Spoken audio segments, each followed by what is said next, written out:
one thing the next generation needs most from those of us who are older is our stories of the amazing things we have seen God do in our lives, so that they can believe for that kind of future in their life. The story starts with an angel appearing to a young teenage girl who was engaged to get married.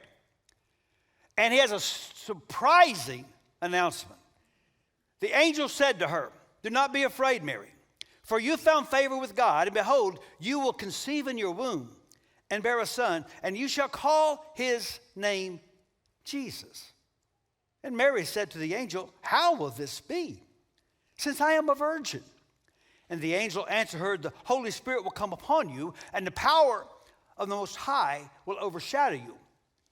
For nothing will be impossible with God." You see, if you're going to accept the Christmas story, you have to accept the truth that impossible is possible with God. Now, I might be talking to someone right now, and you believe the whole idea of miracles is foolishness. I'm thankful that you're here and you're listening, and I'm not going to make a case for the supernatural in this sermon. I have done that in other sermons. I do want to take a moment to say, everyone lives by faith. No matter what story you're skeptical of, your story also requires faith. Some people think it's foolish to believe that something came from nothing, and that non-order produced order, and that nothing caused a closed system in which everything has a cause. There's a reason why over 2 million scientists in our country today identify as evangelical Christians, because they understand the evidence of this universe points to design, and design must have a designer. There must be an uncaused cause, and this existence of this intelligent cause, and let's call him God, would mean that miracles are not impossible. They are frankly quite plausible, because this creator who designed this system could intervene inside it anytime, in any way he chooses. And so faith like Mary's then is not illogical. It is theological. It views God as the way to understand reality. That you look at reality, you look at how things are, you look at where truth is, and you see it through the lens of this creator God. And if that is your worldview, whenever God appears, impossible disappears. And that's the worldview we're going to assume for this lesson. That Christmas reminds us that God does not have a "that would be too hard" list. Do you understand, if you're a believer in Jesus, that the whole redemption story starts with this premise? God picked a man named Abram and a wife named Sarai, and they were old and they were past the point of biologically getting pregnant. And when he's almost 100 and she's almost 90, God visits and says, "You will have a baby next year." Now, it's not surprising they found that hard to believe, and they even chuckled. And God responded, "Is anything too hard for the Lord?" So the whole story of redemption that leads to Jesus starts with your answer to that question. Is anything too hard for the Lord? And so when the angel comes to Mary, he reminds her of this truth. In fact, one version puts it this way. The angel said, "God can do anything." And Mary believed that. Mary was willing to expect what she could not explain. And the Christmas story is calling us to that kind of faith. A faith that is willing to embrace surprise. So you know I like to play golf. I'm not very good, but I love the game. And my favorite tournament of the year, and I think the most prestigious, is called the Masters, played every spring. And in 2012, the Masters was won by this man. His name is Bubba Watson. Now let me just say, When you name your son Bubba, you're not thinking he's going to be a pro golfer. You're thinking he's going to be a pro bass fisherman, right? He grew up in meager means. He had to start his career at junior college, but he kept getting better, wound up on tour, and won the most important golf tournament in the world. And when he was asked his thoughts when he realized he was going to win, he said, I never got this far in my dreams.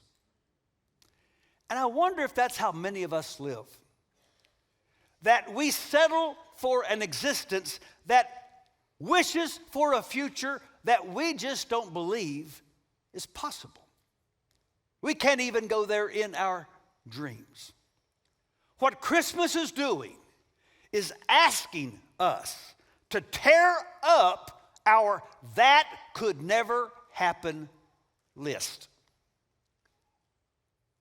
We're going to learn 4 things about this God of surprise from this story. And here's the first. As we already said, God can do anything.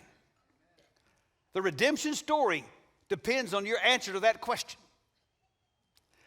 There was earlier in the same chapter in Luke, another surprising birth announcement. An angel appeared to an old priest named Zachariah. His wife was named Elizabeth. They had never been able to have children. They are too old now to do that.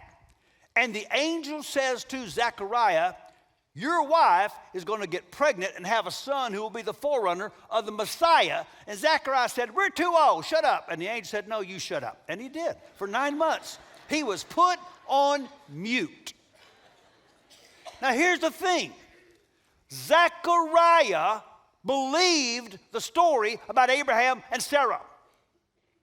He had taught young children in his village that story countless times. He absolutely believed in God's ability in the past to give somebody a miracle baby. And aren't we often like Zechariah? We affirm everything we read in the Bible about what God did, but we struggle to believe and pray for what God might do. And so one thing we need to do is hang out with people that believe God can do anything. It's significant that after Mary gets this word, you know what she does?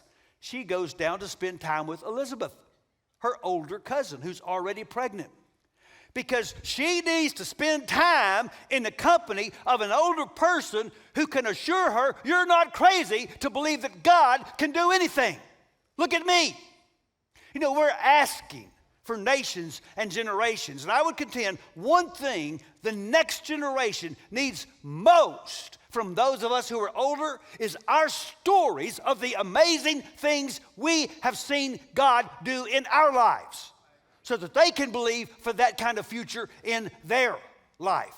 The psalmist says, we will tell the next generation the praiseworthy deeds of the Lord, his power, and the wonders he has done. What your children and your grandchildren need are your stories of the surprising ways you have seen God work in your life. I have a pastor friend with 3 beautiful daughters. And a few years ago when they were younger, his practice each night was to read stories to them at bedtime. Now the oldest girl had gone just beyond the point of believing fairy tales. And so he's reading the story, and she just interrupts and blurts out, that's not possible. And the middle daughter said, you're not the boss of possible.